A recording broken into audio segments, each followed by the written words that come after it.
법관들은 왜 선거를 앞두고 전례 없는 초고속 재판 진행으로 정치 개입 논란을 자초했냐고 비판했습니다. 선거 사건이라는 이유만으로는 아찔한 속도의 재판을 쉽게 이해하고 납득하기 어렵다. 30년 동안 법관으로 근무하며 보지도 듣지도 못한 초고속 진행이라고 했습니다. 법원 내부 게시판에는 최소 8명의 법관이 실명으로 비판글을 올렸고 법관 외 다른 구성원들의 비판 의견도 이어졌습니다. 서울 남부지법 소속 판사는 무리한 절차 진행이 왜 유독 이 사건에서만 일어났는지 의문이 풀리지 않는다고 했고 소부 배당 2시간 만에 이뤄진 전원합의체 회부 결정에 대해 대법원에 설명이 없었다는 점을 지적하는 판사도 있었습니다. 대법원장 사퇴 촉구글까지 올라왔습니다. 서울중앙지법 소속 한 부장판사는 조희대 대법원장이 정치투쟁의 선봉장이 되었다며 사법부의 정치적 중립성에 대한 해명할 수 없는 의심에 대해 사과하고 사퇴해야 한다고 직격했습니다. 부산지법 동부지원의 부장판사는 이러고도 당신이 대법관입니까라는 제목의 글을 올려 피고인의 몇 년 전 발언이 계엄령을 선포해 온 국민을 공포에 떨게 한 전직 대통령의 행위보다 악랄한 것이냐고 반발했습니다. 일부 법관들은 전국 법관대표회의 임시회의를 소집해 현 사태를 진단하고 대법원장 사퇴 권고를 포함한 신뢰 회복 방안을 논의해야 한다고 촉구했습니다. 시작부터 공정성을 잃은 이번 대법원 판결은 민주주의 최후의 보루라는 법원이 국민의 주권 행사를 침해함으로써 도리어 민주주의의 정면으로 도전한 사건으로 기록될 것이라는 평가도 나왔습니다. 이에 대해 대법관인 천대엽 법원행정처장은 국회 법사위에 출석해 대법원장 사퇴 요구는 사법부 독립을 침해할 소지가 있다며 우려를 나타냈습니다. 우리가 사법부의 독립을 과거에 어두웠던 시절에도 그래도 지켜나갔고 앞으로 지켜나가기 위해서는 그런 부분에 대해서는 조금 존중이 더 필요하지 않나 하는 그런 생각은 말씀드릴 수밖에 없을 것 같습니다. 의정부지법 소속 부장판사도 대법원장과 대법관의 고뇌에 찬 판결에 존중과 경의를 표한다며 탄핵, 청문회 등을 언급하는 것에 반대한다는 옹호 입장을 내놨습니다. MBC 뉴스 윤상문입니다.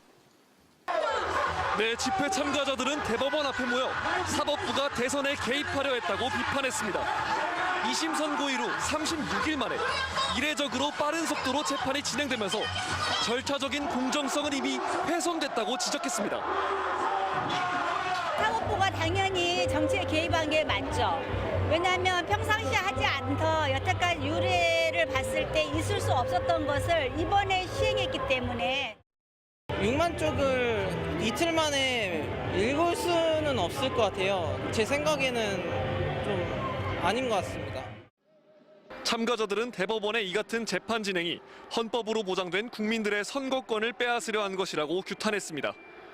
대한민국은 국민이 주인이 아니고 대법관들이 주인이었다라는 선언을 한 거라고 생각을 해요. 공정성 논란 속에 파기환송심이 대선 이후로 미뤄지긴 했지만 사법개혁이 필요하다는 주장도 나왔습니다. 참여연대와 민변도 오늘 긴급 좌담회를 열고 파기환송심이 일정이 변경된 건 다행이라면서도 사법은 공정해야 할 뿐만 아니라 공정을 의심받을 만한 행동도 해서는 안 된다고 지적했습니다. 그러면서 사법부에 정치 개입을 방지할 장치가 필요하다고 주장했습니다. 심리 일정을 연기한 것과는 별개로 이번 사태는 정확하게 사법부의 대선 개입이라고 생각이 듭니다. 시민들과 이제 여론의 압력에 굴복했던 거고 시민단체는 오늘 집회에 이어 주말에도 대법원의 정치 개입을 규탄하는 대규모 집회를 예고했습니다. 지금까지 대법원 앞에서 MBC 뉴스 조건입니다. 대법원 지금 이 상황 어떻게 보고 있습니까? 네, 대법원 관계자는 법원 내부망인 코트넷 글에 대해 자유롭게 의견을 개진하는 곳이라며 대법원장이 입장을 낼 분위기는 아닌 것 같다고 했습니다. 다만 대법원장과 대법관들이 비판글을 읽어봤을 것 같다고는 했습니다. 실제 법원 분위기도 추가로 전해드리면 수도권 법원의 한 판사는 코트넷 글에 담긴 여론이 아주 소수는 아닌 분위기라고 했고요. 특히 최고법원인 대법원 판결을 지적한 것, 거기에 대법원장을 직접 거론했다는 건 매우 이례적이라는 말도 나왔습니다. 네. 물론 앞서 전해드린 대로 대법원장과 대법관의 결정을 존중해야 한다는 반대 의견 역시 있습니다. 네.